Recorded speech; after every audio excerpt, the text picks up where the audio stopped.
Hello and welcome everyone. So I'm Claire and it is my pleasure to be the host for this webinar session. Today we are going to discuss the topic of antibody optimization strategy in the era of artificial intelligence. Our speakers for today are Gaëtan Maurer, a senior monoclonal antibody services account manager at Proteogenics, and Raphaël Hopfner, our scientific director and co-founder of Proteogenics. So let's jump straight into today's topic, antibody optimization and AI. During this presentation, feel free to write your questions in the chat. Gaëtan and Raphaël will answer them during the Q&A session at the end of the presentation. So we're all set. Gaëtan, the floor is yours. Thank you, Claire. So today we'd like to share a simple idea. Antibody optimization is no longer just about improving affinity. It's about designing a smarter development strategy from target to production to reduce risk early. AI helps make better decisions earlier.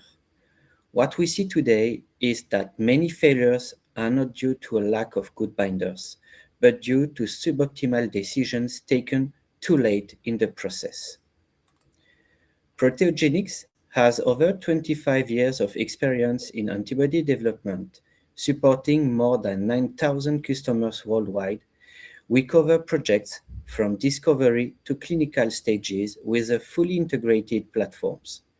Over time, this had also given us a clear understanding of where and why antibody projects tend to fail or slow down. From our foundation near Strasbourg to our expansion in the US, we've grown into a major player in antibody and therapeutic development. Proteogenics provides a comprehensive portfolio of integrated services spanning bioproduction, gene synthesis, peptide synthesis, antibody development, and end product distribution. Our experience across thousands of projects ensures robustness, scalability, and consistent delivery. This level of integration is key because decisions made early in development directly impact downstream manufacturability and overall project cost. Proteogenics delivers a fully integrated antibody discovery and development pipeline from antigen design to engineering, sequencing, and bioproduction. AI-powered algorithms and advanced platforms capabilities streamline each step, improving success rates and accelerating timelines from discovery to production, while also reducing the number of experimental iterations needed along the way. This webinar addresses three practical questions: why antibodies fail, how to choose the right optimization path, and where AI creates the most value. The goal is really to provide you with a framework you can reuse on your own projects. We will also illustrate this with case studies and leave you with a practical decision-making tool to take away. Let's start with the real-world reasons why promising antibodies fail. A candidate can fail because of affinity, expression, specificity, format fit, or species origin constraints. What is important is that these issues rarely occur in isolation. They tend to accumulate progressively. For example, we often see antibodies with acceptable affinity but low expression. In those situations, teams may continue characterization while the real bottleneck is already production. Simple thresholds can help flag when optimization should become a priority, such as affinity above 100 nanomolar or expression below 20 mg per liter. But they always need to be interpreted in context.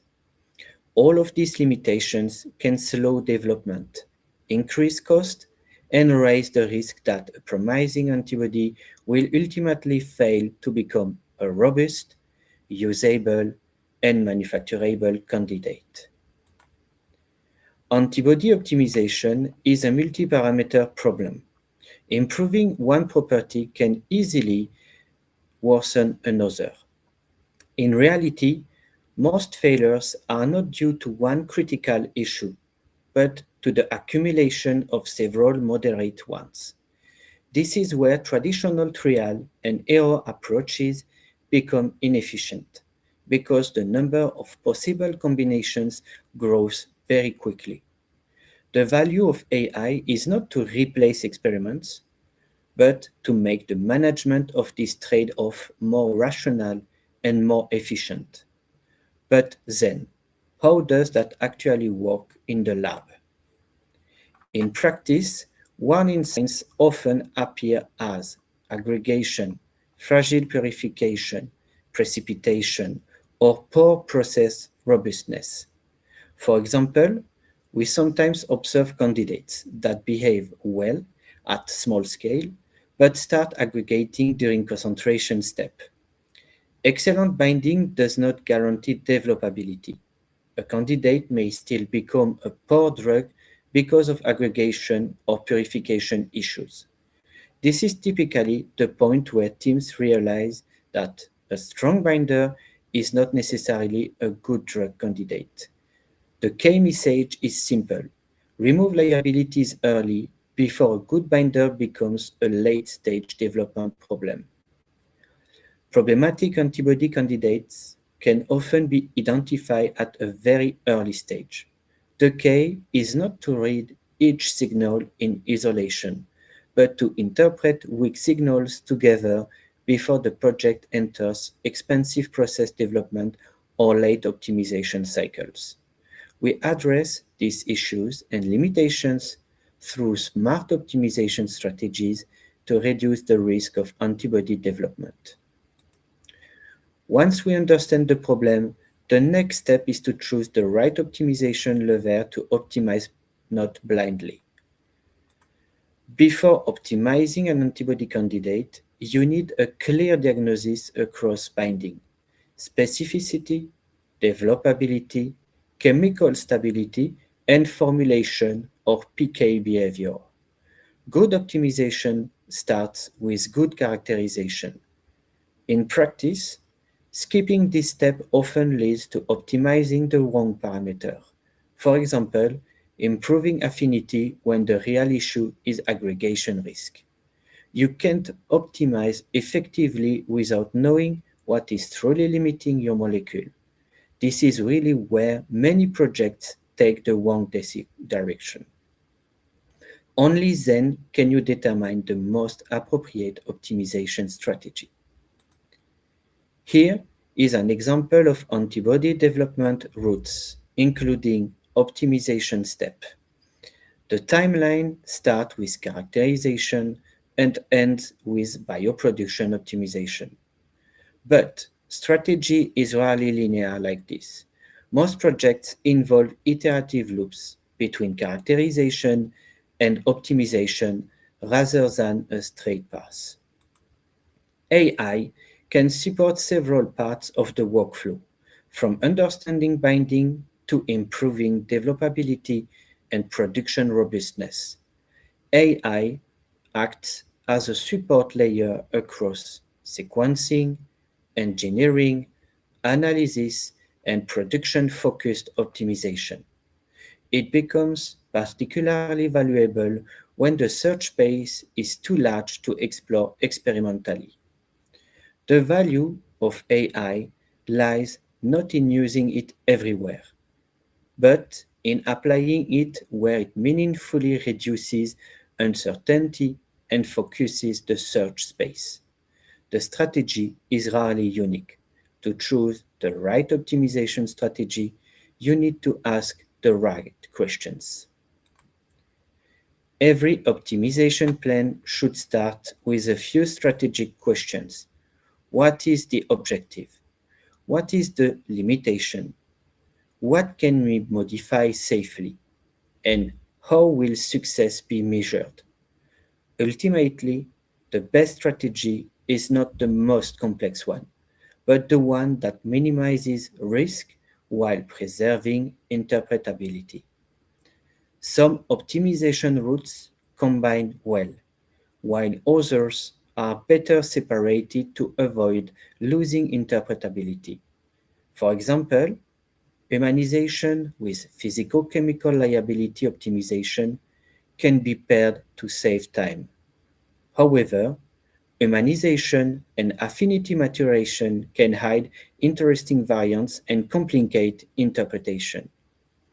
AI can help narrow the path, but experiments and our expertise still decide the results. AI isn't a silver bullet and must be used wisely. It helps prioritize earlier, reduce the search space, and suggest useful mutations across multiple constraints. What changes fundamentally is how early you can make informed decisions in the process.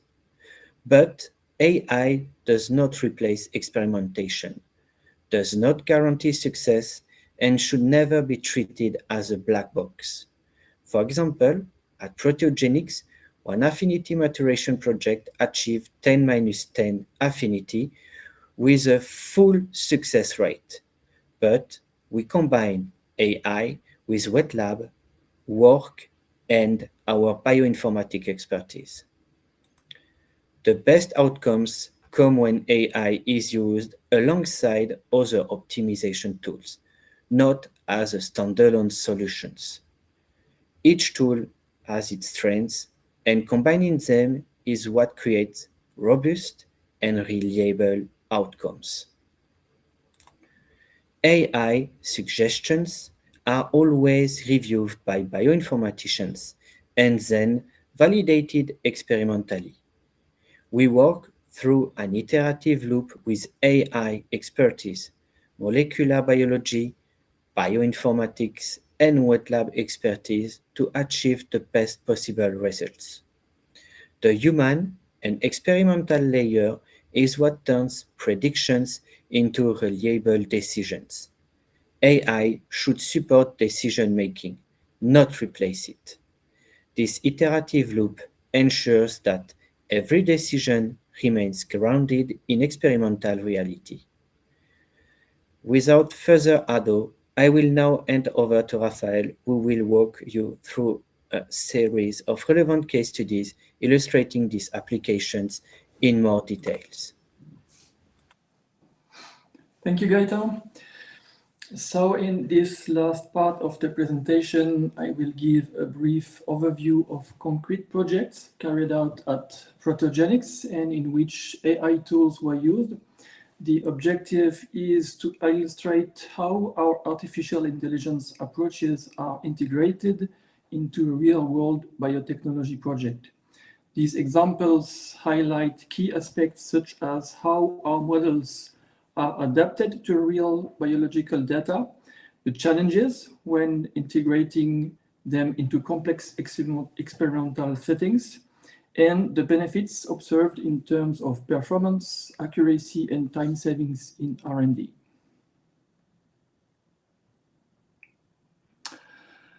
In this first example, our AI tool called AI-Explore was used, and the context is the project of a biotech company working on a therapeutic antibody with a clear objective: rapidly and accurately identify interactions between the epitope and the paratope. One of the main challenges in this project is that the binding interface between the antibody and the antigen is unknown, and it therefore needs to be reconstructed despite the structural complexity of the target antigen and its flexibility in certain regions. To address this, we have implemented a multi-step approach using our tool AI-Explore, including sequence analysis, 3D structural modeling, and AI-guided docking simulations to explore possible interactions. This approach enabled us to identify the most probable interaction regions, which were then experimentally validated through binding assays on antigen mutants. The results we obtain are particularly good. Experiments showed that a reduction in interaction signal for certain antigen mutants reaching up to 55%, and this allowed us to identify 3 critical amino acids directly involved in amino acid antigen interaction. To illustrate the experimental part, this graph shows the impact of the binding of the antibody to different antigen mutants measured by flow cytometry. The wild-type antigen on the left, shown in white, is normalized to 100%, and as you can see, some mutants, M1, M3, and especially M4 and M5, show a significant decrease in signal, confirming the role of the modified amino acid in the interaction with the antibody. In contrast, M2 remains at high signal level, indicating that the modified residues in this mutant are not critical for the interaction. In conclusion of this first case study, the combination of our tool AI-Explorer and experimental validation enabled us to generate robust data that can be directly used for therapeutic development and intellectual property protection of the antibody of our client. In this second case study, we move to a different context. The client is a pharmaceutical company with a promising murine antibody intended for the diagnosis of neurodegenerative diseases.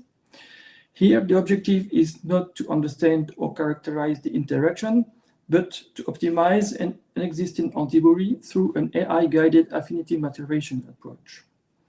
The main challenges are to improve affinity while maintaining the developability, structural stability, and the productivity, of course, without introducing non-specific binding. To achieve this, we implemented this time an iterative process combining AI and lab experimentation. Our AI-driven tools propose targeted amino acid substitutions to generate antibody variants with improved affinity. These variants are first analyzed in silico by our bioinformatics team, then produced using our proprietary extensory cells, and finally tested by using ELISA or NBLI on an OTECT device. The experimental data are finally fed back into our AI tool to refine the next cycle of affinity optimization. And the results obtained in this project are very solid. In just 2 iterative cycles, we identified an antibody variant with a KD of 2 × 10⁻⁻10, which was in fact a 20-fold improvement in affinity compared to the original wild-type antibody. This slide shows the results of KD determination of the main variants. And as you can see, the graph clearly shows an improvement between the parental antibody wild type in blue on the right and the optimized variants in yellow-orange on the left. In particular, the variant AB1 stands out with approximately a 20-fold higher affinity than the wild type. And other variants, AB2 to AB5, also show significant improvements, ranging from about 2 to 10-fold higher affinity. What is important here is not just the performance of the top variant, but the fact that multiple variants show improved affinity compared to the wild type, confirming the robustness of our AI-based optimization strategy. In addition, this approach not only significantly improved affinity of the target, but also did it in a controlled manner, preserving the productivity and stability of the target antibody. In conclusion of this second case study, it demonstrates that our AI-driven antibody affinity maturation process enables the rapid generation of high-performing antibody variants while maintaining structural stability and developability. In this project, it resulted in a 20-fold improvement in affinity of the target antibody. I will finish with this third case study, focusing on a cervical cancer treatment project. The client had a promising murine antibody but needed to humanize it for clinical use. Humanization is a process involving three major challenges: reducing immunogenicity risk, preserving binding specificity, and avoiding structural modification that could impact efficacy. To address these constraints, we developed an approach based on proprietary AI tools enabling progressive optimization toward human sequences. The process includes selecting compatible human germlines, generating AI-guided humanized variants, doing in silico structural validation, and finally experimental validation through, again, expression in our extension-array cells to run ELISA, BLE, and BLI testing on an octet device. The results obtained in this project are particularly noteworthy. We generated 3 variants with over 80% human identity, all validated as human by germline classification tools. Moreover, these variants not only retain activity, but some showed improved affinity of up to 2.6-fold compared to the original murine antibody. This graph illustrates the identity percentages of the humanized variants that we have generated compared to human germlines. The blue bars represent the identity of the original murine sequences, while the yellow bars correspond to the humanized variants we generated. These sequence analyses show that our variants are successfully humanized, consistently exceeding the critical threshold of 80% identity with human germlines. Importantly, all variants remain functional for antigen binding, and as mentioned earlier, some showed up to 2.6-fold improvement compared to the parental murine antibody. In this project, we delivered humanized antibody sequences and purified antibody samples of the top 3 variants to our client in just 3 weeks. This provided significant flexibility for further clinical development while reducing risk. This last example clearly demonstrates how AI enables both speed and superior development options for such projects. Before moving to the conclusion of the presentation, I would like to mention that we provide a decision-making guide addressing antibody optimization challenges.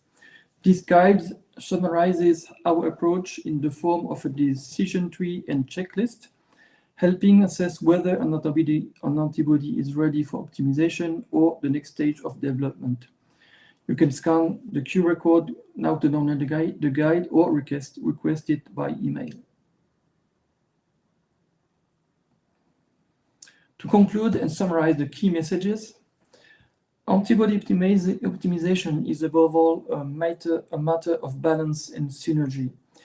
It is not only about improving affinity, but about finding the right balance between several critical parameters, and this balance must be considered from the earliest stages of the development. In this context, we believe AI brings significant value by enabling better prioritization and more clear and easy decision-making. However, keep in mind that the best results still rely on the integration of AI, bioinformatics, and laboratory experimentation, such as antibody production in show cells and functional validations using ELISA, FACS, or SPR.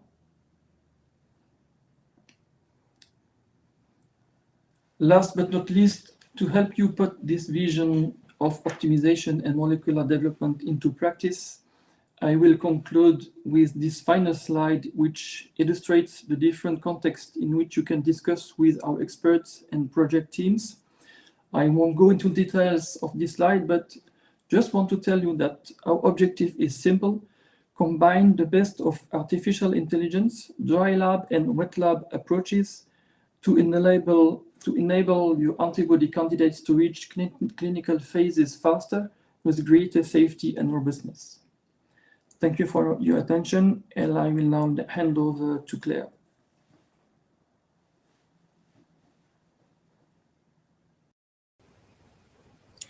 So thank you very much, Rafael, and thank you, Gaëtan. It was a really informative presentation. So just a reminder for our audience, you can download both deliverables directly in the chat. There's a decision tree and a checklist tool for your antibodies optimization. So now let's start the Q&A session. So first questions we have is how much time can AI save in an antibody optimization project?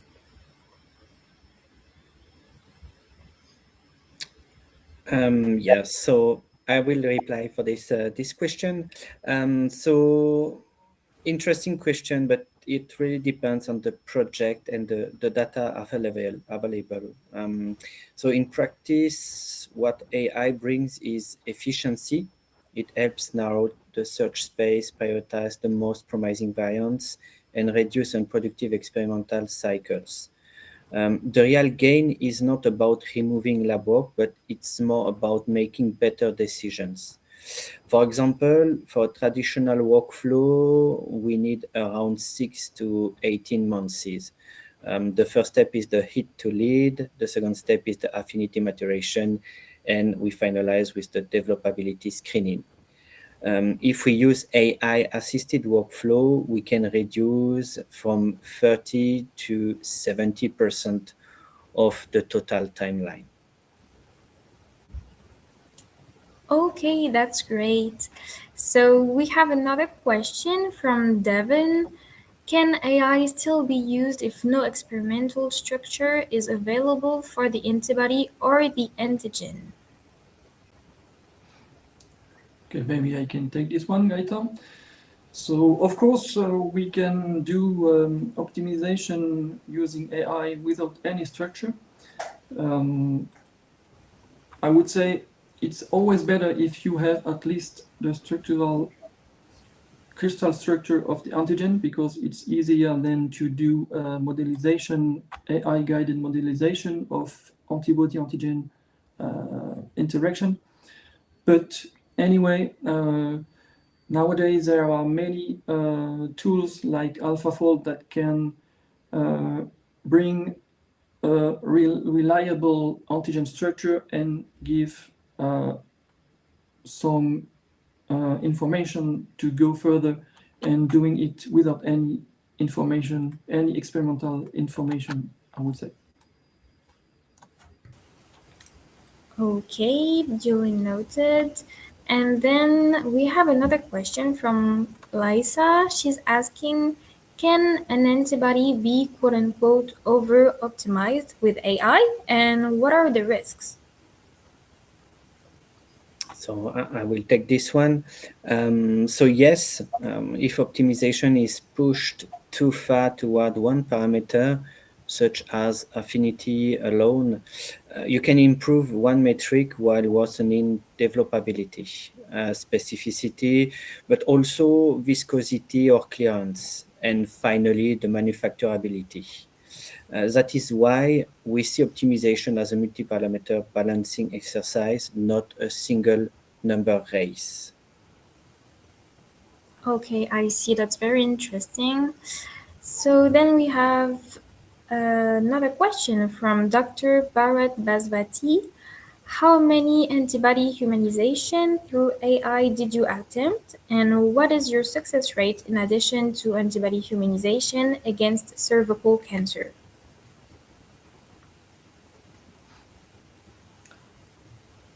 I don't know if Gaetan has some statistics, but so far I know we have done many humanization projects so far and all were successful. I mean, we had never a project for which we could not suggest many variants humanized that kept the activity uh, as good as the original antibody. Okay, that's very good news. So we have next, Karim is asking, is a fully AI driven project more expensive than a laboratory based project? In Mm, terms of cost, I think Gaetan is more reliable than I will be. Yeah, so not necessarily. So a fully AI-driven project is not inherently more expensive than a classical laboratory-based project. In fact, in many cases, it can be cost efficient overall. What changes is the structure of the investment. With AI, you typically shift part of the cost from wet lab iterations to computational design and upfront modeling. This often reduces the number of experimental cycles, which are usually the most expensive and time consuming part of an antibody discovery or optimization program. So while there may be an initial investment in AI-driven analysis, the overall cost can actually decrease because you avoid non-productive experimental screening and focus only on the most promising candidates. So yes, in short, AI does not add cost by default. It reallocates it, in fact, with the potential to significantly improve cost efficiency across the full project lifecycle. Okay, I see. And then I think it's the last question. Anne is asking, what are the guarantees of using AI compared to wet lab methods? Same thing. I think Gaetan is more capable than me to answer this question, but basically the guarantees are the same. There is always a risk when doing a biological project, a biotech project, but really AI can help to reduce the risks at the maximum level, I think.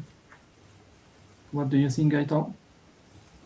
Yes, exact. So in terms of so it would be interesting to to have more detail about the guarantees, but so it's always difficult to say that you have better guarantees with AI. You have just no absolute guarantees with wet lab methods, but the nature of the risk is different. So with wet lab approach, so you have a direct experimental validation, which provides high confidence in the results, but it is typically limited by the number of variants that you can test and the number of iterative cycles. So with AI, the guarantee is not experimental confirmation, but more the decision support at scale, because AI can provide better prioritization of candidates, for example, reduce the non-productive experimental space and an earlier identification of high risk or low developability profiles. So as said during the webinar, so AI does not replace experimental certainty, but it increases the probability that the right candidates are tested experimentally in the first place.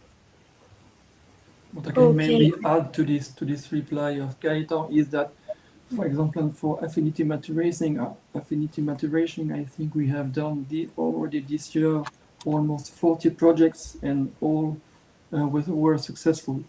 So the risk using affinity maturation guided tools is very low.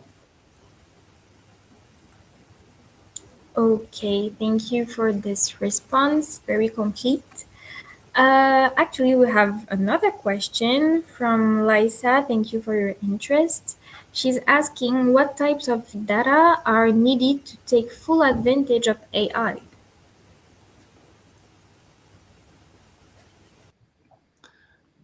I can maybe start. So there is no minimum mandatory data.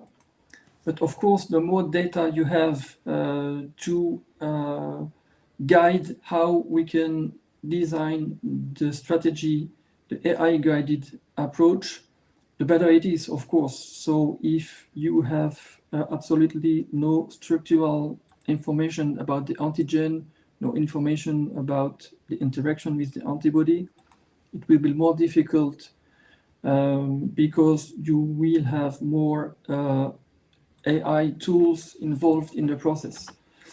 So it's possible to do a project without any information, any experimental information. but of course it helps if you have some. Okay, I see. So we have another question from Sandrine. She's asking, what about immunogenicity after maturation affinity?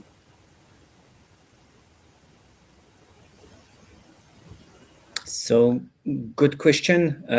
So, because it's a very important consideration, especially after affinity maturation.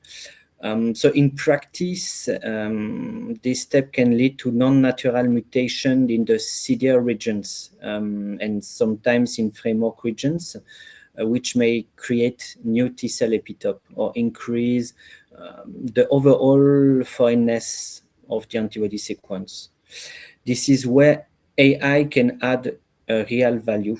In fact, in modern workflow, immunogenicity is assessed in parallel with affinity and developability, not as at a late stage filter. So here, AI can models and predict T cell epitope content, assess the sequence humanes score, and flag mutation introduced during maturation that may increase immunogenic risk.